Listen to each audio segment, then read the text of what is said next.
তো বন্ধুরা, বাংলাদেশের মেধাবী ছাত্রছাত্রীর যে কোটা আন্দোলন ছিল, আদৌ কি এটা কোটা আন্দোলন ছিল? দেখে কি মনে হচ্ছে যে এটা কোটা আন্দোলন? এখনকার ঘটনা দেখে তো মনে হচ্ছে সম্পূর্ণভাবে এটা চোরের আন্দোলন ছিল।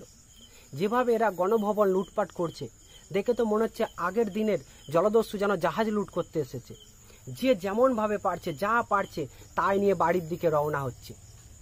হাঁস, মুরগি, ছাগল থেকে শুরু করে আসবাবপত্র থেকে শুরু করে শাড়ি, চুড়ি, যে যেমন পাচ্ছে, খাট, ফ্রিজ, টিভি, আলমারি যা পাচ্ছে সব নিয়ে লুটপাট করে চলে যাচ্ছে।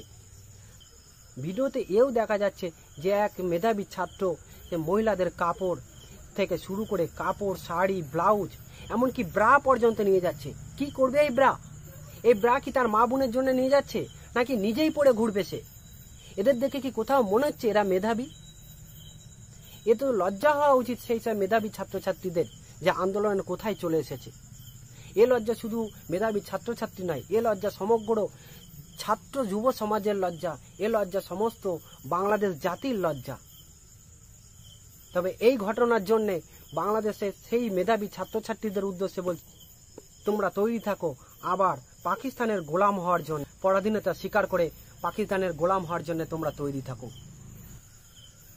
ঘটনা দেখে তো তাই মনে হয়। তোমাদের কি মনে হচ্ছে বন্ধুরা?